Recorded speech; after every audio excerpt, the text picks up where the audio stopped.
Arrête de scroller. Ce n'est pas un hasard, et tu le sais déjà. Au cours des 72 dernières heures, il s'est passé quelque chose en toi.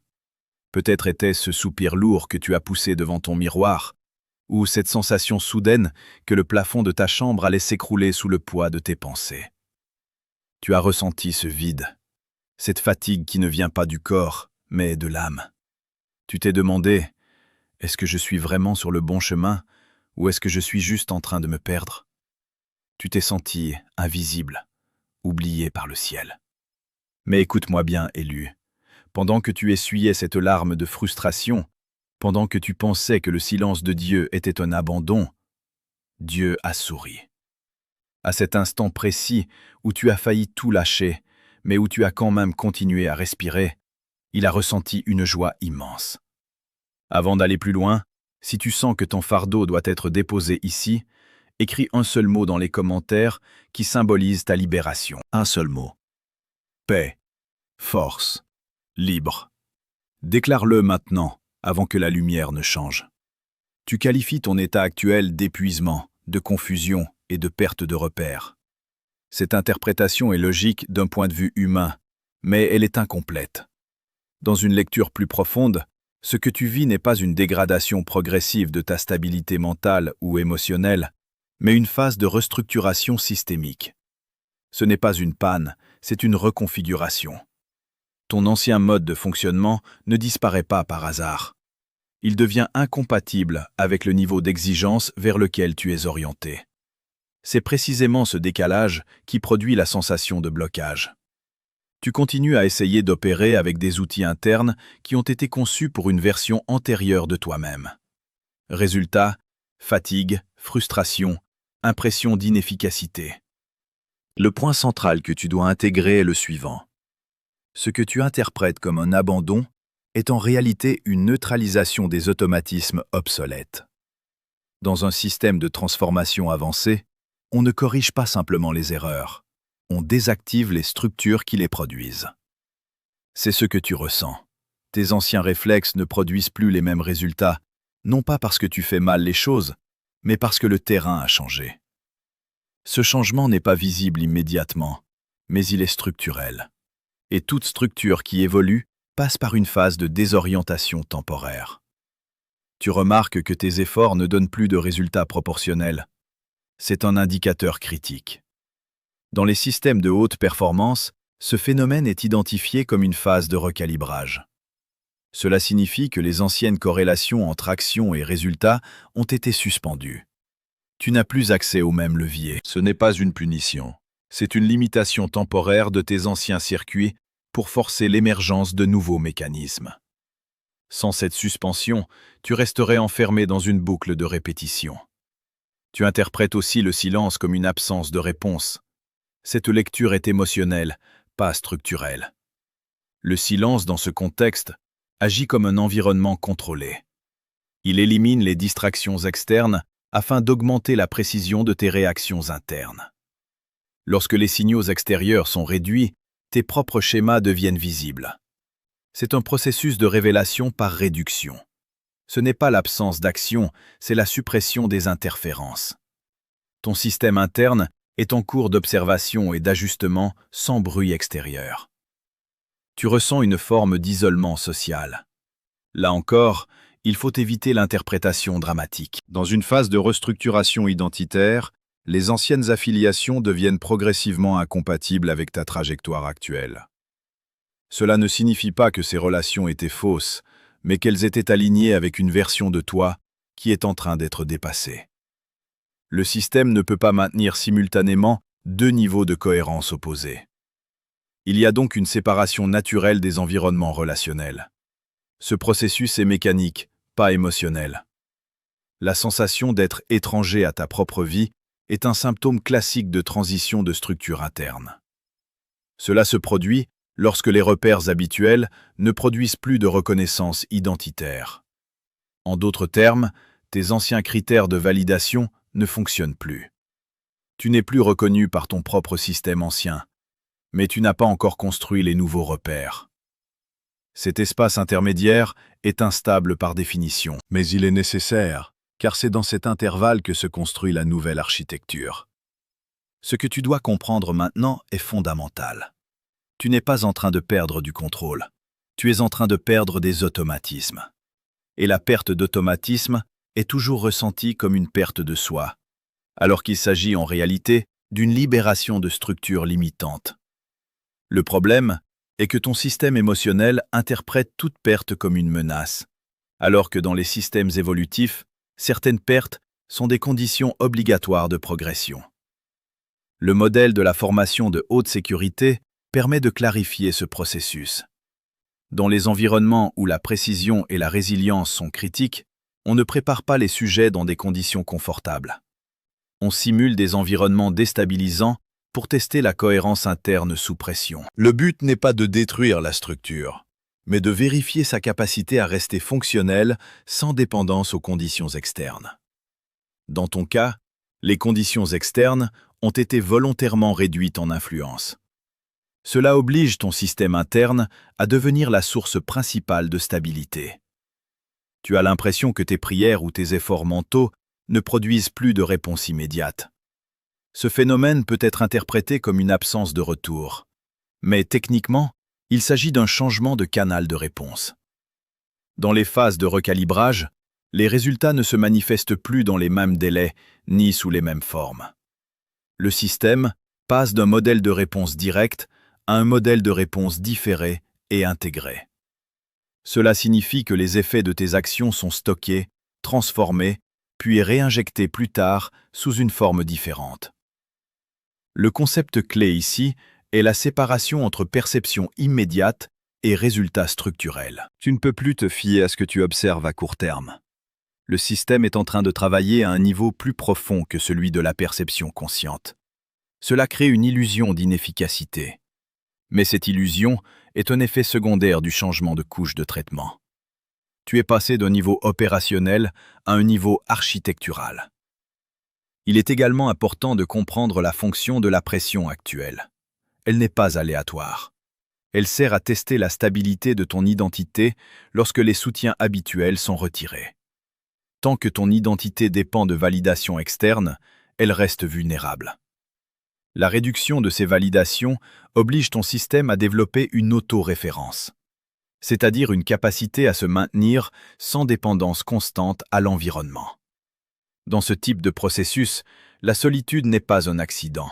C'est une condition de neutralisation des influences externes. Tant que les influences sont actives, tu continues à ajuster ton comportement en fonction de signaux extérieurs.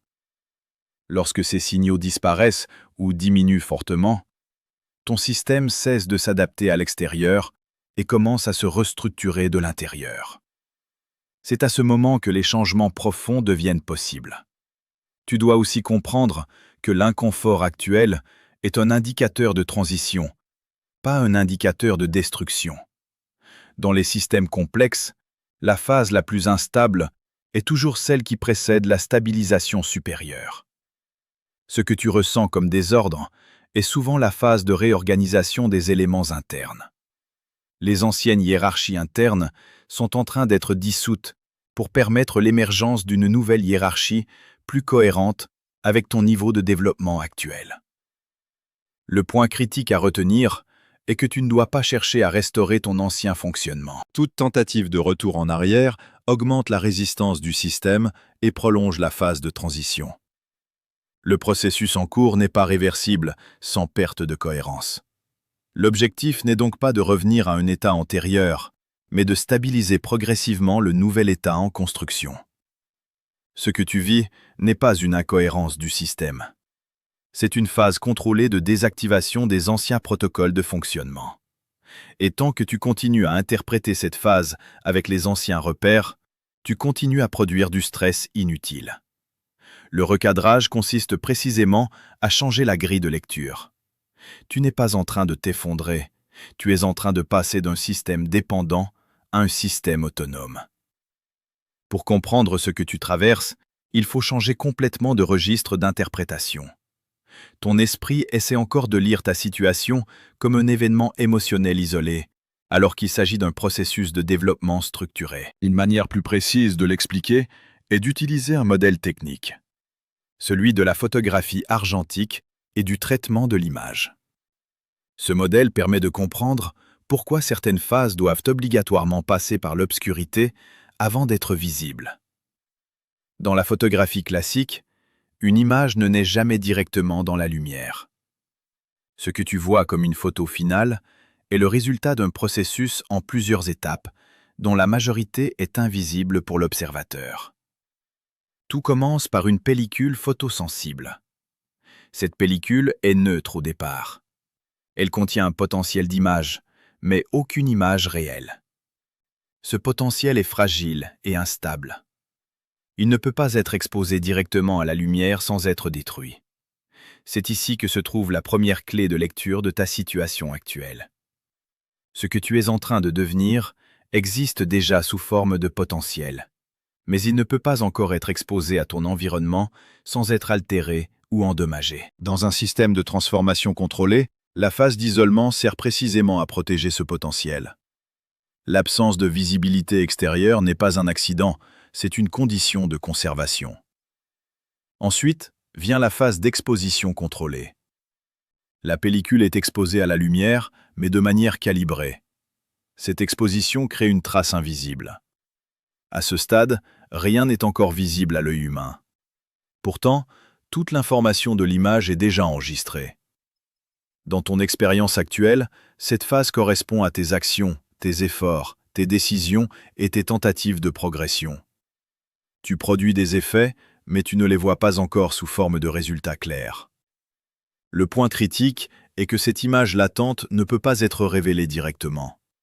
Elle doit passer par une étape intermédiaire appelée développement.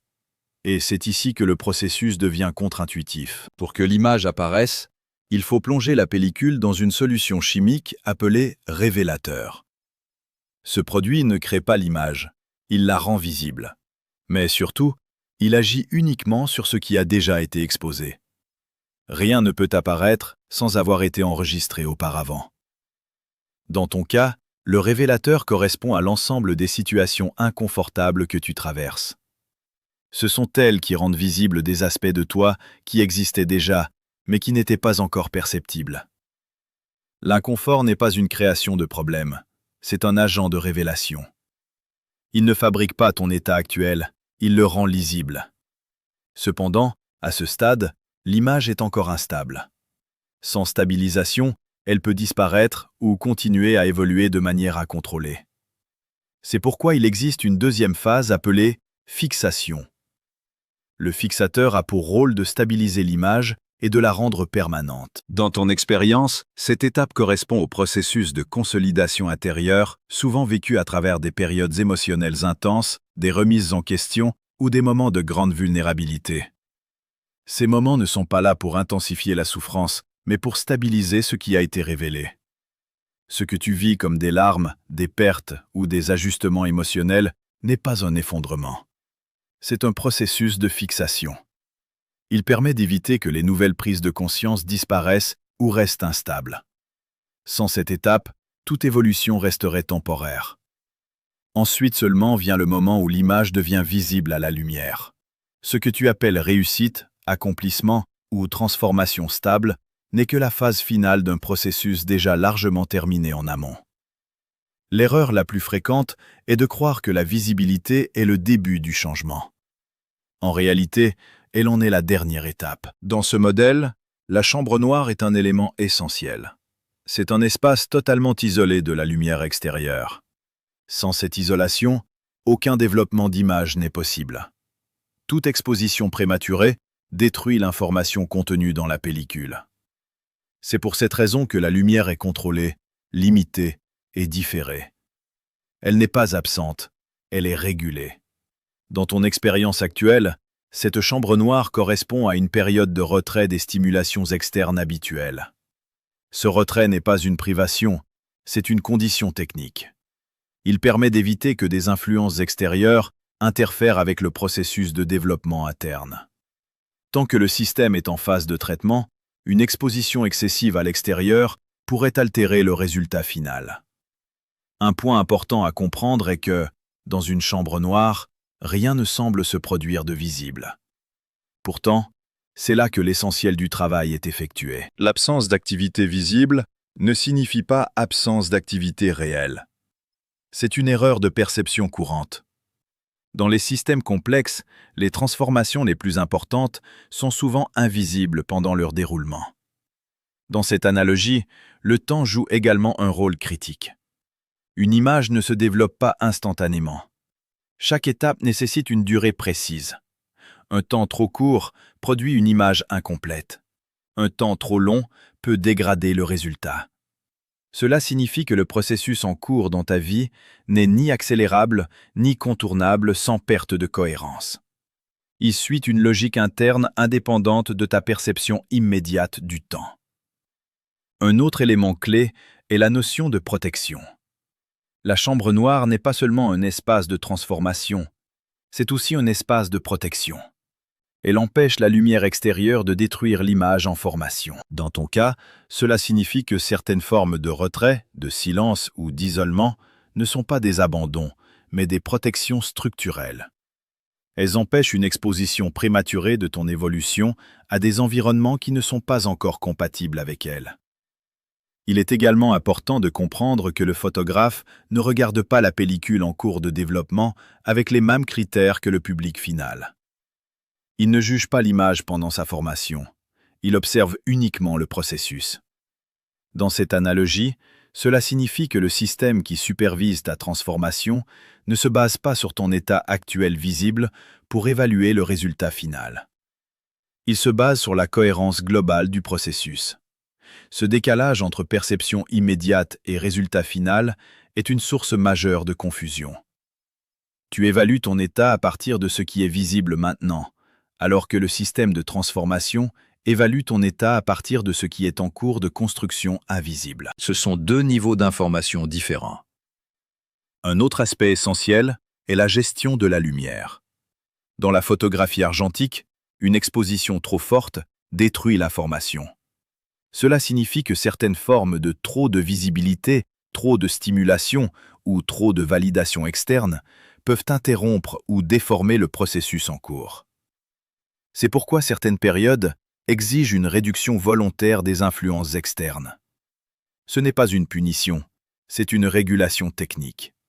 Ce que tu perçois comme absence de progression est en réalité une phase où l'information est déjà enregistrée mais pas encore révélée. Tu es dans un état de latence structurelle. Cela signifie que les changements sont déjà inscrits, mais pas encore affichés dans ton champ de perception quotidien. Cette dissociation entre enregistrement et visibilité est normale dans les systèmes de transformation avancés. Il faut aussi comprendre que le produit final n'est pas une simple amélioration de ton état actuel. C'est une recomposition. L'image finale ne ressemble pas toujours à ce que la pellicule semblait indiquer au départ. Cela signifie que ton évolution peut produire un résultat qui dépasse les projections initiales que tu avais sur toi-même. Mais ce résultat ne peut apparaître que si chaque étape du processus est respectée sans interruption. Dans ce cadre, les phases d'inconfort, de silence, de doute ou de retrait ne sont pas des anomalies. Elles sont des conditions techniques de développement. Elles garantissent que l'image finale ne sera pas altérée par des interférences externes ou des expositions prématurées. Le point central de cette analogie est simple. Ce que tu interprètes comme une absence de résultat est en réalité une phase de traitement invisible. Et ce qui te semble être un vide est en réalité un espace contrôlé où une transformation déjà initiée est en train de se stabiliser avant d'être rendue visible. Il faut aborder maintenant un niveau plus direct du problème. Ce que tu ressens n'est pas uniquement une conséquence de la pression ou du changement structurel. Il existe aussi un conflit interne plus profond, souvent ignoré parce qu'il est difficile à reconnaître consciemment. Ce conflit n'est pas extérieur, il est intra-identitaire. Il oppose deux versions de toi qui ne peuvent plus coexister sur la même trajectoire. La première version est celle que tu connais déjà. C'est celle qui a été construite à partir de ton passé, de tes expériences, de tes blessures et de tes stratégies de survie. Cette version a été utile. Elle t'a permis de fonctionner, de tenir, de résister dans des contextes difficiles. mais elle est basée sur des limitations acquises dans un environnement qui n'est plus le tien aujourd'hui. La deuxième version est celle qui est en cours d'émergence. Elle n'est pas encore totalement stabilisée dans ton comportement quotidien, mais elle existe déjà comme direction interne. Elle fonctionne avec des paramètres différents.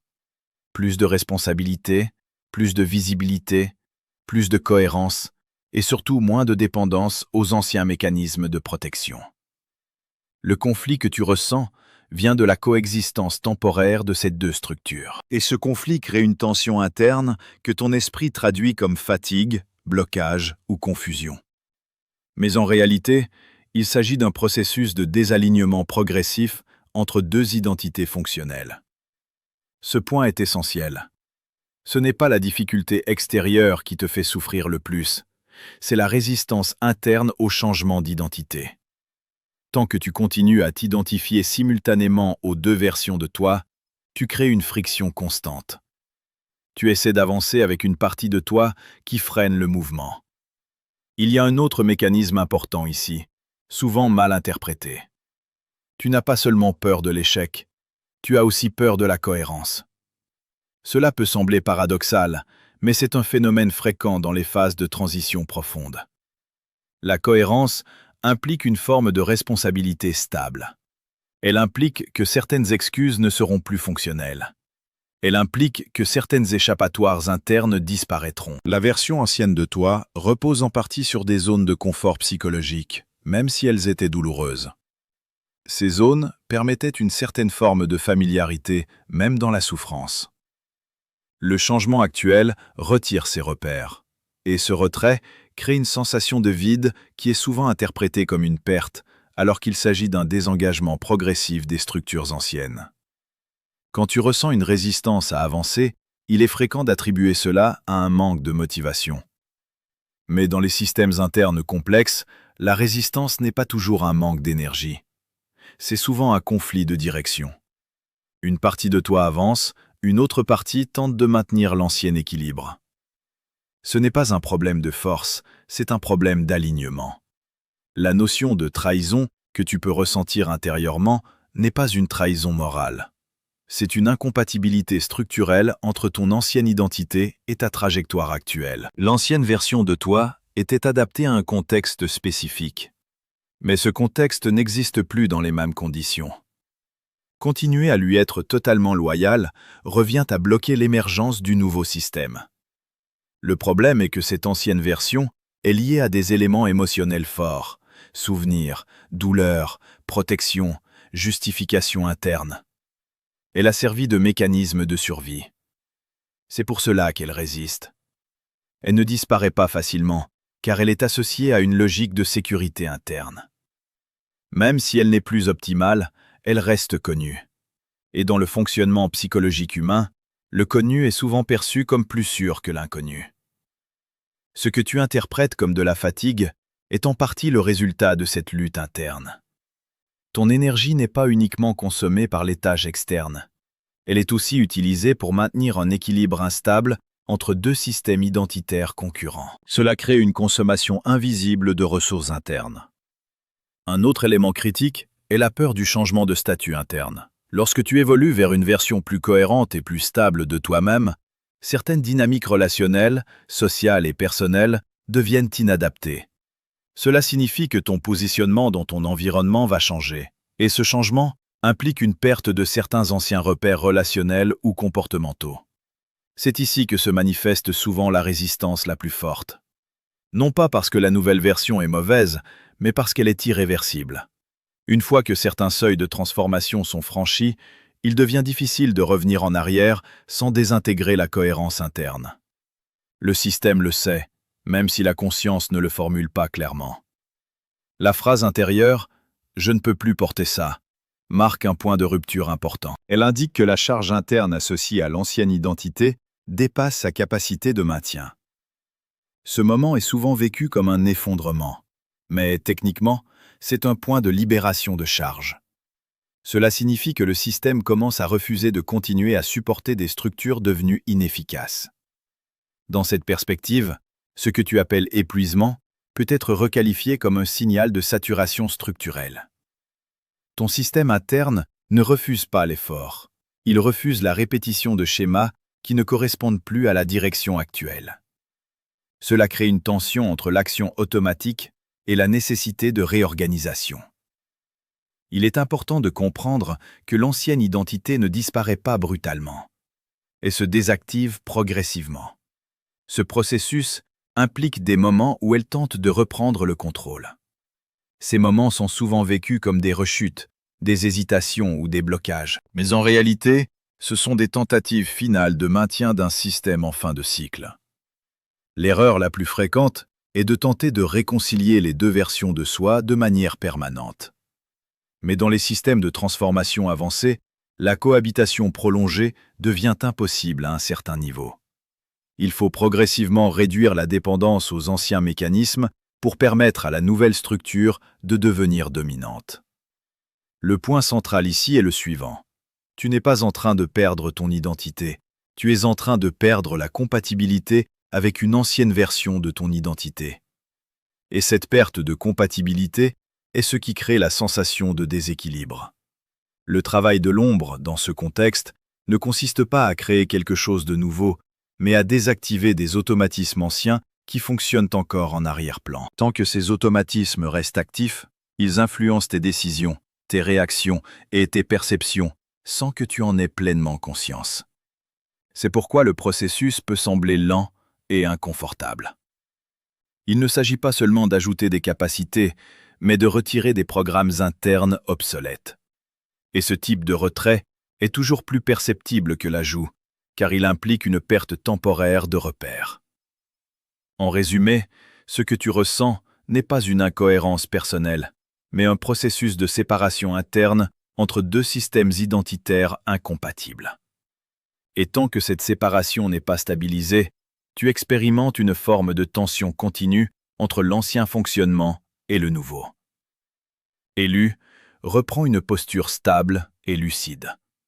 Ce que tu interprétais comme une période de confusion arrive maintenant à un point de clarification. Les éléments dispersés de ton expérience commencent à prendre une forme cohérente lorsqu'ils sont observés depuis un niveau de lecture plus élevé. Ce que tu vis n'était pas une succession d'échecs isolés, mais un processus global de transformation avec une logique interne précise. Le verdict que tu dois comprendre ici n'est pas une condamnation, ni une validation émotionnelle de ton état actuel. C'est une lecture structurée de ta trajectoire. Dans ce cadre, chaque élément que tu as vécu récemment prend une signification fonctionnelle. Rien n'était aléatoire dans la manière dont les pressions, les silences et les tensions internes se sont organisées. Ta fatigue n'est pas un signal de déclin. Elle correspond à un niveau de sollicitation interne supérieur à tes anciens paramètres de fonctionnement. Ton système n'est plus en train de fonctionner à son niveau habituel. Il est en train de recalibrer ses limites, ses réponses et ses automatismes. Ce type de recalibrage demande une consommation d'énergie plus élevée que l'exécution normale d'un schéma connu. Ton doute, lui, n'est pas un indicateur d'erreur. Il apparaît lorsque les anciens repères de certitude ne sont plus compatibles avec le niveau de complexité actuel de ton évolution. Le doute n'est pas une absence de direction. C'est une phase où les anciennes directions ne sont plus valides, mais où la nouvelle direction n'est pas encore totalement stabilisée dans ta perception consciente. Ce que tu ressens comme une instabilité est donc une transition entre deux systèmes de référence. Tant que tu continues à lire ta situation avec les anciens critères, tout semble incohérent. Mais dès que tu changes de niveau d'interprétation, les éléments commencent à s'organiser de manière logique. Ce n'est pas la situation qui change, c'est le cadre d'analyse. Dans cette perspective, la notion de test final ne doit pas être comprise comme une épreuve extérieure destinée à te juger, mais comme une phase de vérification interne de cohérence. Le système que tu es en train de devenir ne peut pas se construire sur des réactions impulsives ou des anciens automatismes. Il doit démontrer une stabilité, même en l'absence de validation externe immédiate. Ce que tu interprètes comme vide ou silence correspond à un environnement de réduction des distractions. Dans ce type de configuration, les signaux externes sont volontairement limités pour permettre l'observation des réactions internes réelles. Cela permet de distinguer ce qui est structurel de ce qui est conditionné par l'environnement. La lecture de ton expérience change également lorsque tu comprends que la progression n'est pas linéaire.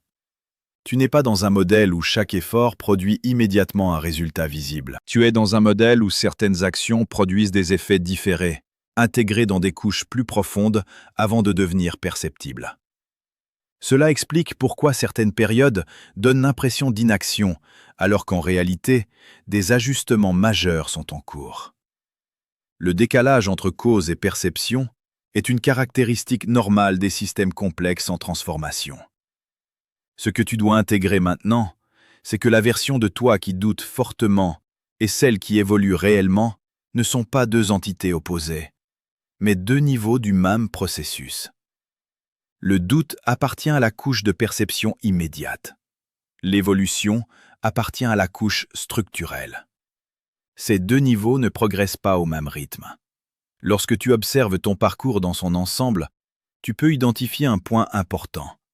Les anciennes formes de stabilité ne sont plus actives, mais de nouvelles formes de stabilité sont en cours de construction. Entre les deux, il existe une zone intermédiaire que ton esprit interprète comme instabilité, alors qu'il s'agit en réalité d'une phase de transition structurelle. La reconnaissance de cette phase est essentielle, car elle empêche les interprétations erronées de ton état actuel. Si tu continues à interpréter cette transition comme une défaillance, tu risques de créer des résistances inutiles. Si tu la reconnais comme un passage, tu permets au processus de se stabiliser plus efficacement. Le concept d'affirmation dans ce contexte ne consiste pas à nier les difficultés, mais à repositionner leur signification. Ce que tu vis n'est pas la preuve d'un blocage définitif, mais la preuve d'un changement de niveau de fonctionnement. Ton système ne fonctionne plus selon les mêmes paramètres qu'avant, et c'est précisément cela qui crée la sensation de décalage. Il est également important de comprendre que certaines réponses que tu attends ne se manifestent pas immédiatement, parce qu'elles dépendent d'une intégration progressive. Dans les systèmes internes complexes, les changements ne sont pas toujours visibles au moment où ils se produisent. Ils deviennent visibles après stabilisation. Ainsi, ce que tu peux interpréter comme absence de réponse est souvent une phase de consolidation silencieuse. Ce n'est pas une absence de mouvement, c'est une organisation interne avant manifestation externe. Dans cette lecture, le rôle du verdict n'est pas de t'évaluer moralement ou émotionnellement, mais de t'aider à comprendre la logique globale de ton processus actuel. Il s'agit d'une mise en cohérence de ce qui semblait fragmenté. Ce que tu appelles aujourd'hui fatigue, doute et silence peut être regroupé sous une même fonction. Réduction des anciens repères pour permettre l'installation de nouveaux repères plus stables. Cette réduction n'est pas permanente, elle est transitoire. Enfin, ce moment marque une prise de conscience importante. Tu ne peux plus fonctionner uniquement avec les anciennes structures de compréhension. Une nouvelle lecture de toi-même est en train de s'imposer progressivement, basée non plus sur la réaction immédiate, mais sur la cohérence globale de ton évolution. C'est dans cet espace que ton processus continue, sans rupture brutale, mais avec une réorganisation progressive des fondations internes qui soutiennent ton fonctionnement. Le sourire de Dieu est maintenant sur ton visage. Sens-tu cette chaleur? Ce n'est pas de l'imagination. C'est l'activation de ton nouveau contrat spirituel. Ne repars pas d'ici comme tu es venu. Tu as déclaré ta libération au début, maintenant, celle-là. Si tu acceptes cette sentence de victoire, si tu acceptes d'être ce diamant poli dans le noir, commente un seul mot. Pas une phrase. Un mot qui représente ta nouvelle identité. Libre, soumis, puissant, éveillé. Partage cette vidéo à un autre élu que tu vois s'éteindre. Sois le messager du sourire de Dieu. On se retrouve de l'autre côté du voile. La formation est terminée. L'action commence.